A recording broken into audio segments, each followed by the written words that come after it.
Madame, Monsieur, bonsoir. Bienvenue dans le 20h de Tweet TV. Les titres de ce mercredi 8 septembre 2021 nous disent que l'heure est à la reprise pour les membres du gouvernement d'Abiré 2.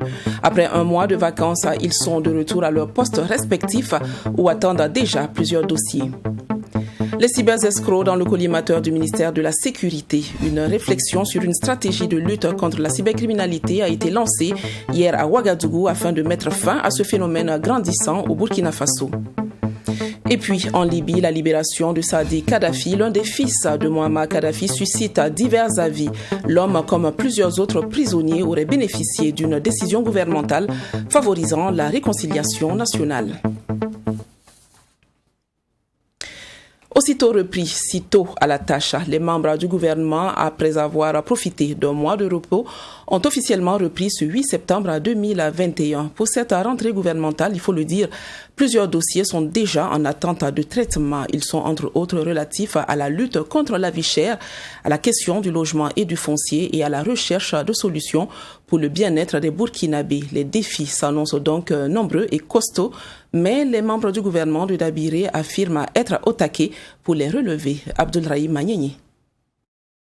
Pour cette rentrée gouvernementale, le président du Faso annonce les défis majeurs pour le dernier trimestre de l'année 2021. Pour le chef de l'État, cette reprise va servir à préparer le plan national de développement économique et social PNDS 2 afin de le soumettre aux partenaires techniques et financiers. Il s'agit aussi, selon le président du Faso, de trouver des solutions aux préoccupations des populations. Préoccuper également des problèmes quotidiens des Burkinabés, notamment toutes les questions qui concernent la vie chère, toutes les questions qui concernent les questions également des logements sociaux et de la terre, comme vous savez, qui sont des questions qui amènent des bonnes choses, mais dont nous avons la responsabilité de rechercher l'ensemble des solutions. En ce qui concerne la vie chère, le ministre de l'Industrie, du Commerce et de l'Artisanat estime que des solutions pérennes sont en vue. Au cours des vacances, Aruna Kabore dit avoir travaillé avec des partenaires pour relever ce défi. Maintenant, donc, la nécessité de transformer structurellement notre économie, ce qui devrait nous permettre d'augmenter nos capacités de production en termes donc, de produits agricoles, mais aussi en termes de produits manufacturés, pour continuer à faire en sorte que notre pays soit moins dépendant des importations, de telle sorte que lorsque nous avons donc, des chocs exogènes, comme ce que nous constatons au niveau donc, du fret, que nous puissions continuer donc, à accompagner, à approvisionner notre pays, à faire en sorte que la population puisse accéder aux produits de première nécessité. Pour Al-Kassoum Maïga, ministre en charge de l'enseignement supérieur, les vacances n'ont pas été un moment de repos dans son ministère. Pour lui, les défis majeurs pour cette rentrée est la normalisation des années académiques dans les universités publiques. La rentrée administrative est déjà effective. Il fallait aussi travailler sur la répartition des nouveaux bacheliers. On avait les chantiers également de l'école normale supérieure de Koudougou, puisque nous avons fait la fusion entre l'ENSK et puis l'IDS. Donc beaucoup de dossiers sur lesquels nous avons travaillé, en matière de recherche également. Il y a la question évidemment de la normalisation des années académiques. Nous savons qu'on a eu une expérience qui a été concluante au niveau de l'université Thomas Sankara, où, grâce au décrochage effectué des nouveaux bacheliers, donc ceux de l'année passée ont pu boucler leur année académique assez rapidement, ce qui leur permet d'avoir une rentrée normalisée au niveau donc, de Thomas Sankara.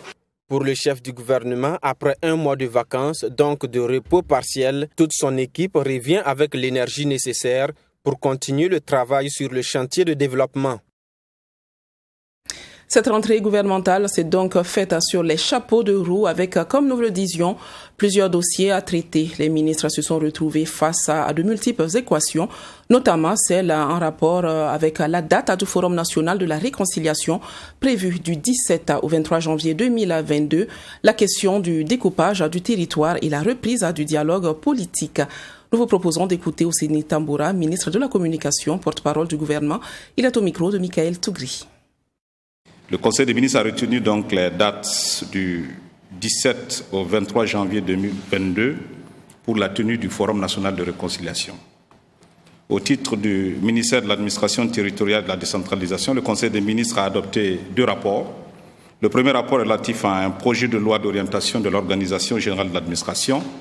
Ce projet de loi détermine le cadre général de l'organisation de notre administration du territoire au Burkina Faso, qui s'applique donc à l'ensemble des administrations civiles de l'État au niveau central et déconcentré et aux administrations des collectivités territoriales.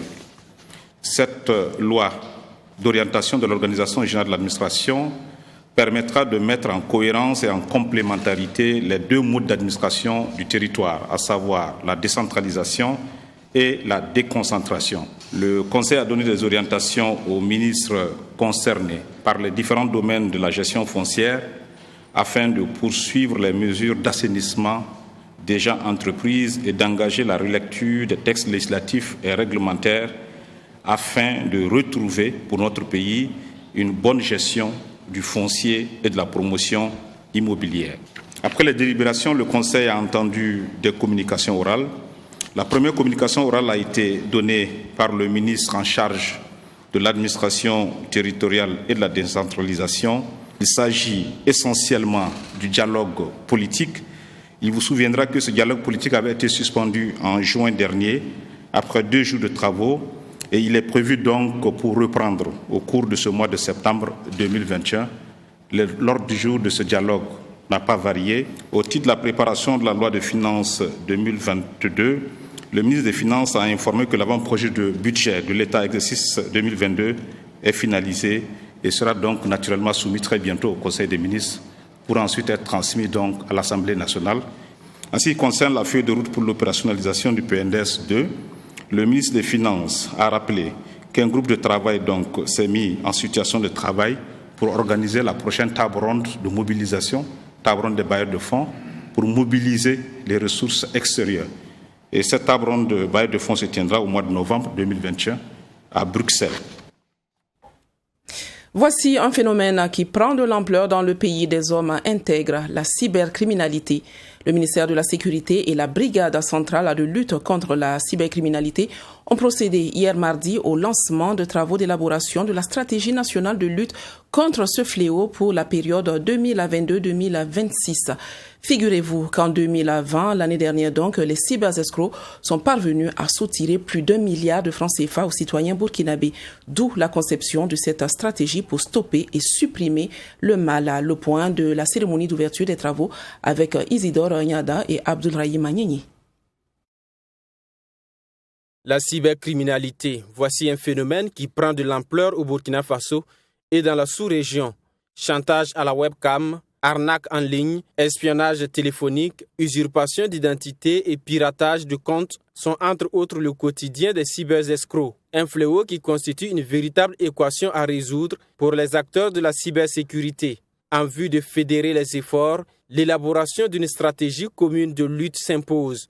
D'où le lancement ce mercredi 7 septembre des travaux d'élaboration de la stratégie nationale de lutte contre la cybercriminalité, en abrégé SNLCC 2020-2026. L'escroquerie sur le net dans notre pays est en train de progresser.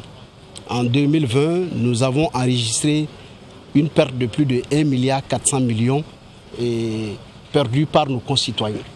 Et il était très important aussi dans ce contexte de lutte contre le terrorisme de nous doter d'un document qui puisse fédérer l'intervention de tous les intervenants. C'est pourquoi vous voyez bien sûr ensemble les 3 ministres, la justice et puis l'économie numérique et la sécurité, et ensemble pour pouvoir en tout cas mutualiser nos forces, pour fédérer nos forces et pour pouvoir lutter efficacement contre ce phénomène qui prend de l'ampleur. Travailler en synergie, c'est la volonté des acteurs de la cybersécurité depuis 2018. Mais l'absence d'un document stratégique de lutte impacte négativement l'efficacité des interventions sur le terrain. Le cyberespace donne la facilité en fait aux délinquants d'être plus proche de la victime et loin du juge en question. Donc on parle ici de la collaboration, de la coopération. Donc ici il serait question de définir les axes qu'il faut entreprendre dans les pays de la sous-région pour que nous puissions fédérer nos efforts dans le cadre de la collaboration, parce qu'il faut reconnaître la plupart des cyber qui ne sont pas sur le territoire burkinabé. Mais ce n'est pas pour autant qu'ils ne sont pas punis par la loi. Donc c'est un des axes qu'il faut qu'on arrive à développer à travers la collaboration et la coopération. Et aussi côté renforcement des capacités de formation.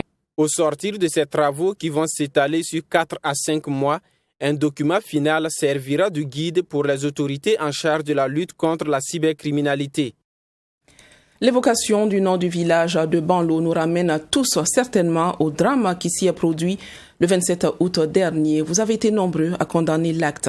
Pour le sociologue Dramane Ninkiema, ce n'est malheureusement pas un cas isolé et la recrudescence de ces actes violents serait non seulement liée à l'absence de l'autorité de l'État, mais également au manque de confiance de population à l'institution judiciaire de leur pays. Maxime Jean-E de Bambara. Les faits ont indigné plus d'un, mais pour le sociologue Dramane Ninkiema, ce qu'il convient de qualifier de drame de Banlo n'est pas un phénomène inédit ni un épiphénomène. Pour ce dernier, l'État fait depuis 2 décennies l'objet de violences de toutes sortes et les événements du Nagaré du 16 avril 2016, où les élèves se sont pris à leurs enseignants et ont brûlé le drapeau, les événements de Nafona du 12 janvier 2019, où 2 policiers ont été lynchés à mort au cours d'une mission d'interpellation, n'en sont que quelques exemples. Ce qui caractérise le drame de Banlo, c'est sa singularité, même si effectivement ce drame peut être rapproché à celui de Nafona, c'est la cruauté avec laquelle les 3 agents du CCVA ont été lynchés et même on s'en est débarrassé, on s'est débarrassé des corps. C'est ce qui effectivement est le plus écœurant et je disais que ce n'est pas un fait inédit. C'est pas pour dire qu'ils ont le monopole de la violence, même si effectivement les événements s'y prêtent. Les violences auxquelles l'État burkinabé fait face sont multiples et diversifiées et le remettent en cause non seulement dans sa nature, mais aussi dans ses fonctions. Ce qui tend à convaincre certains observateurs que l'État aujourd'hui est aux abois. L'instauration de l'autorité de l'État passe nécessairement par l'instauration de l'autorité de la justice. Aujourd'hui, en principe, dans un état de droit, la situation qui s'est produite à Banlo ne devrait pas avoir lieu parce que Max Weber dit que l'État doit revendiquer le monopole de la violence physique et légitime. Et si effectivement, dans un état de droit, on assiste effectivement à une émergence d'autojustice, aujourd'hui, effectivement, il y a d'autres systèmes de régulation comme le comité d'autodéfense. Aujourd'hui, l'État est concurrencé aujourd'hui par d'autres systèmes de régulation. Et ça témoigne effectivement combien l'État aujourd'hui a de la difficulté à revendiquer ce monopole de la violence physique et légitime. Mais comment expliquer le sentiment de vengeance et de justice privée de plus en plus grandissant au sein des populations? Pourquoi les gens ne respectent pas la loi? Et Weber est clair là-dessus. On respecte une loi pour 2 raisons. Soit elle est légitime, soit on y a intérêt. Donc, généralement, les 2 éléments sont imbriqués, c'est-à-dire elle est légitime et on y a intérêt. Et si aujourd'hui, les gens ne sont pas prêts à obéir à la loi, c'est qu'effectivement, la justice elle-même, elle a en déliquescence. Donc, si on est dans un état, l'institution à laquelle on doit se référer, lorsque on est victime d'une injustice, si on n'a plus confiance effectivement à cette institution, on va se créer effectivement nos propres institutions. Le sociologue tire donc la sonnette d'alarme quant à la façon dont le drame de Banlo a été géré. Non, je pense qu'on ne va pas rester effectivement dans des intentions de déclaration, de condamnation. Et le drame comme celui de Banlo, si effectivement l'État ne soigne pas son image vis-à-vis des justiciables, je pense que de tels événements effectivement vont toujours avoir cours dans cet état de droit. Ce dernier interpelle les acteurs judiciaires à travailler à redorer le blason de la justice et mieux à s'émanciper de la tutelle de l'exécutif. Il faut préserver les Burkinabés d'une crise alimentaire dans les années à venir. Les départements en charge du secteur rural à Seattle, ils ont organisé ce mardi 7 septembre une rencontre à Ouagadougou. Ce cadre d'échange entre les premiers responsables du département de l'agriculture et ceux des ressources animales a permis de dégager des possibilités pour assurer une sécurité alimentaire durable au Burkina Faso. À noter que cette rencontre entre dans le cadre de la revue du secteur production agro-silvo-pastorale à Hyacinthe Sawadougou.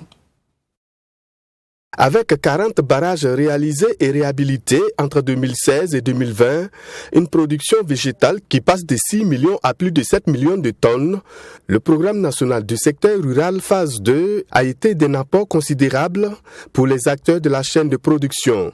C'est au regard de ces résultats probants que les départements en charge du secteur rural ont tenu cette rencontre en vue d'une revue de ce secteur. Ils espèrent renforcer les acquis du programme national du secteur rural. C'est le démarrage de la formulation d'une nouvelle politique sur le plan agro-silvopastoral et halieutique.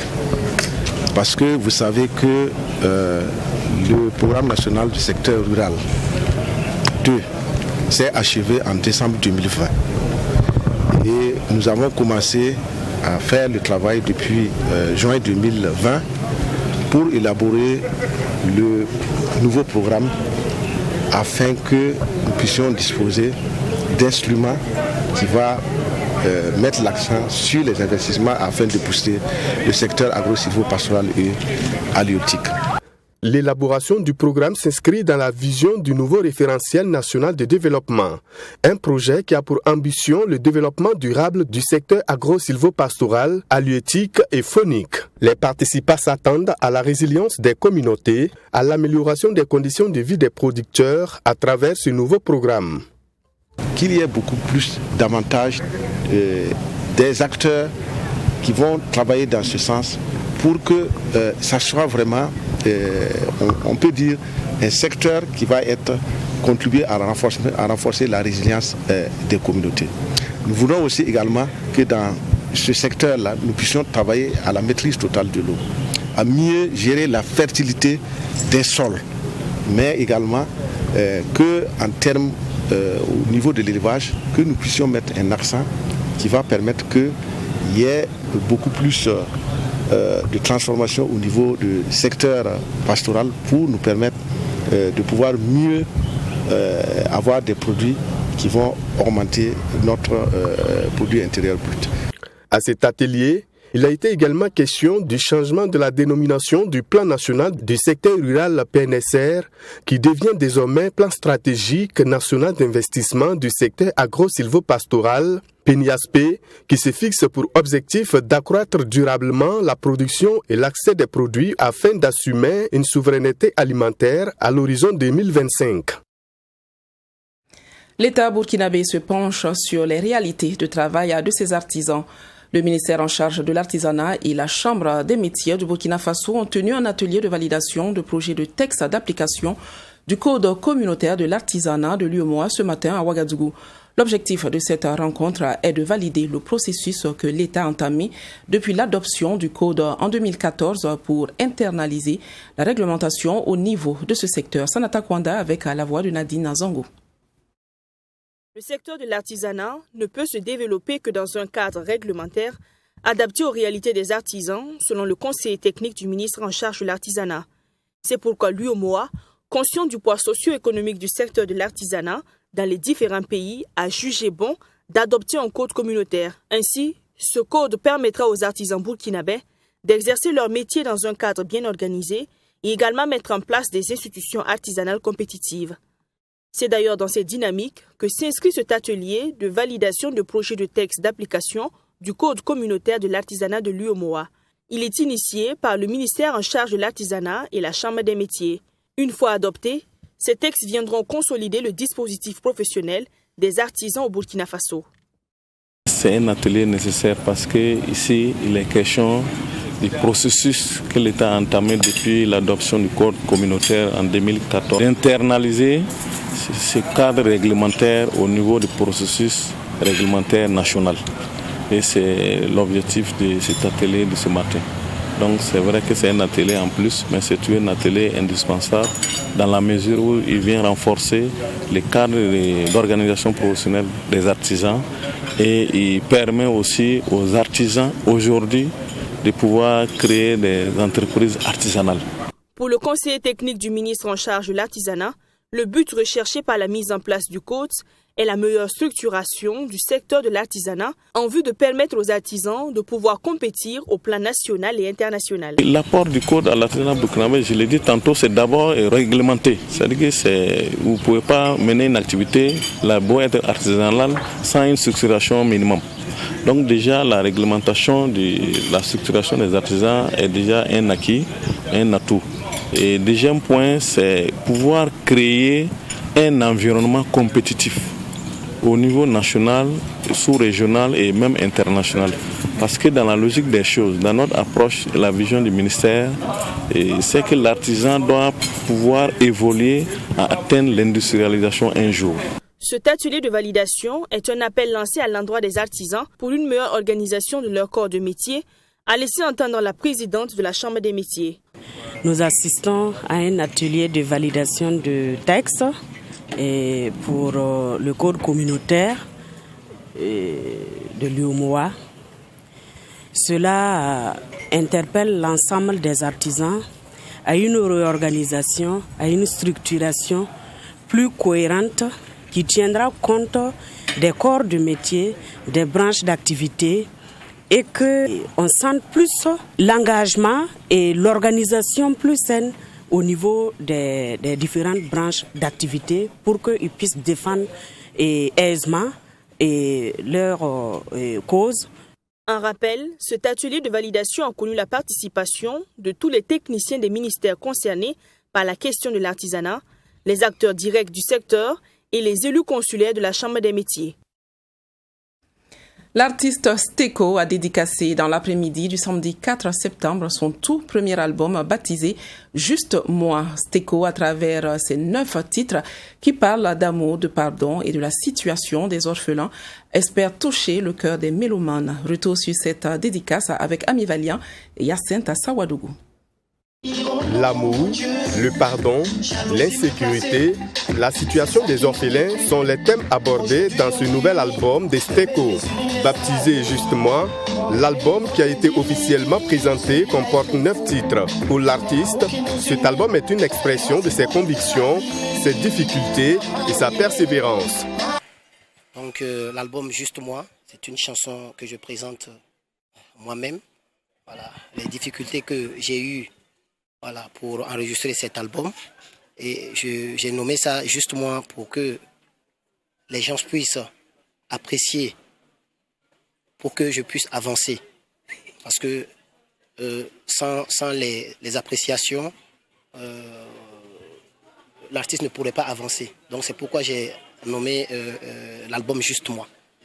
Dans cet album, l'artiste a collaboré avec l'artiste ivoirien Mr. Koff et le chœur voix Inita, un groupe musical composé de chantres burkinabés. Pour la promotion de l'album, l'artiste et son staff disent avoir une stratégie de communication et de conquête du marché. Il n'y a pas quelques jours déjà, j'ai fait un concert en live et les gens ont apprécié. Voilà, donc ça m'ouvre des portes. Voilà, je sens que y a des festivals que les gens ont commencé à me proposer. Voilà, et je vais vous demander à vous de toujours nous soutenir. Nous, les artistes burkinabés, on a besoin de vous. On a besoin de vous. Sans vous, nous ne pourrons rien faire. Entièrement enregistré au Burkina Faso sur fonds propres, l'album comporte des titres phares tels que Juste moi, La vie, Follow Me et Kiba. Ce premier album de l'artiste est chanté en français, moré et anglais avec plusieurs styles musicaux tels que l'afrobeat, l'afro-trap, le reggae et le hip-hop. Steko, de son vrai nom Thomas Talato Compaoré, avait fait son entrée sur la scène musicale 2013 avec un maxi de 4 titres baptisé Lyrique Atomique sous le nom de Phénomène. Un point pour les étalons du Burkina Faso. Hier, face au Fennec d'Algérie, ils ont livré leur deuxième match à comptant pour les éliminatoires de la Coupe du Monde Qatar 2022. Sur le terrain du Grand Stade de Marrakech au Maroc, les protégés de Kamomalo ont peiné dès l'entame du jeu. Ils ont même encaissé un but à la 18e minute, mais l'effort a fini par payer à la 64e minute avec ce but de Abdoul Faisal Tapsoba. Yacine Sawadogo vous propose les temps forts de cette rencontre sportive. Vont leur coûter cher à la 18e minute avec l'ouverture du score par Sofiane Figouli. 1-0 pour l'Algérie. Les étalons vont tenter de... Le championnat national de hockey sur gazon a connu son épilogue le week-end dernier. Plus de 10 clubs y ont pris part et la finale a opposé la formation de hockey club de Gonguin à celle de Koudougou. La première s'est imposée à l'issue des séances de face-à-face à Sami Tiemtori. C'est le Hockey Club de Gouné qui est champion de cette saison sportive 2021. Cela a été possible à l'issue de plusieurs tentatives pendant les séances de tir au but après un match de 2 buts partout. C'est d'abord le Hockey Club de Gouné qui ouvre la marque sur cette action. En seconde période, il se fait rattraper grâce à un but bien combiné. Hockey Club de Koudgou va même prendre l'avantage en marquant un second but. Déterminés à gagner, les jeunes de Gouné luttent et obtiennent l'égalisation. À 2 buts partout au coup de sifflet final, ce sont les séances de face-à-face qui départagent les deux formations. Après plusieurs duels sans gain de cause, Hockey Club de Gouné l'emporte finalement.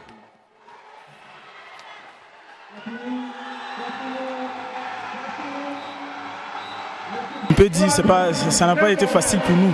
C'est vrai, on est arrivé en finale. L'équipe aussi est arrivée en finale. Ce n'est pas par hasard aussi, eux aussi, ils ont arrivé en finale. Donc s'ils ont pu arriver en finale, c'est qu'ils sont de taille aussi. Donc on avait eu du mal à gagner. Donc par la grâce de Dieu, on a gagné. On n'a pas mal ce soir parce que bon, on peut dire que le jeu c'est la sens. Sinon nous aussi on a battu. Donc ça veut dire que ce n'est pas notre sens. Sinon nous aussi on a fait de notre mieux. Ce championnat joué en salle est appelé championnat de hockey indoor. Cette année, la Fédération burkinabé de hockey a choisi de jouer sur le terrain de handball, faute de pelouse adéquate. Qu'à cela ne tienne, le pari est réussi, selon le président. Il n'est pas possible souvent de pouvoir jouer dehors. Donc ils ont amené cette forme de jeu-là en salle. Et c'est ce que nous aussi nous avons adopté parce que nous n'avons pas encore de gazon, de terrain gazonné. Voilà. J'ai trouvé que beaucoup d'équipes ont largement progressé. Et ensuite, vous avez remarqué qu'il y a eu une participation record à ce championnat-là. Nous avons pu regrouper 28 équipes, soit environ 350 joueurs pendant 4 jours. La fédération a fait un travail où le hockey sur gazon est déjà présent sur 11 régions sur les 13 que compose notre pays. Et ce soir, nous avons vu la participation de 8 régions. C'est quand même appréciable et cela est vraiment à l'actif de la fédération et de l'ensemble des acteurs. La formation de hockey club mixte de Koudgou dans la catégorie mixte est faite championne également. Les meilleurs ont été récompensés pour clore la saison en beauté.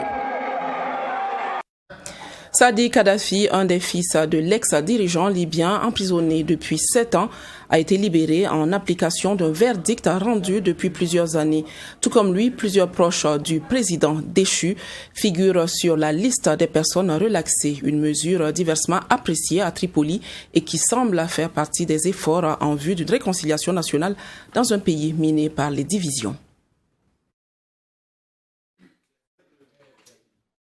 Après l'annonce par les autorités libyennes de la libération d'un des fils de Mouammar Kadhafi et de plusieurs de ses proches, les réactions n'ont pas tardé dans les rues de Tripoli. La décision semble faire partie des efforts du gouvernement libyen pour une réconciliation nationale, mais les habitants ont un avis partagé sur le sujet. Je me demande pourquoi son fils Saadi, ainsi que le chef du renseignement Ahmad Ramadan, ont été libérés maintenant. Il y a aussi ce discours sur le corps de Kadhafi. À mon avis, tout cela, c'est à cause d'accords politiques entre ces personnes qui sont proches de la présidence. Ce qui s'est passé indique que rien n'est au-dessus de la loi. Le pouvoir judiciaire a pris cette décision sur la base de preuves. Cela montre la justice et l'intégrité du pouvoir judiciaire. 3 des 7 fils de Mouammar Kadhafi sont morts pendant la révolte de 2011. Outre celui qui vient d'être libéré, l'un de ses fils a trouvé refuge à Oman, un autre est détenu au Liban et Saïf al-Islam est réapparu en juillet lors d'une interview. C'est la fin de cette session d'information. Je vous donne rendez-vous demain à la même heure. Excellente suite sur nos antennes. Bonsoir.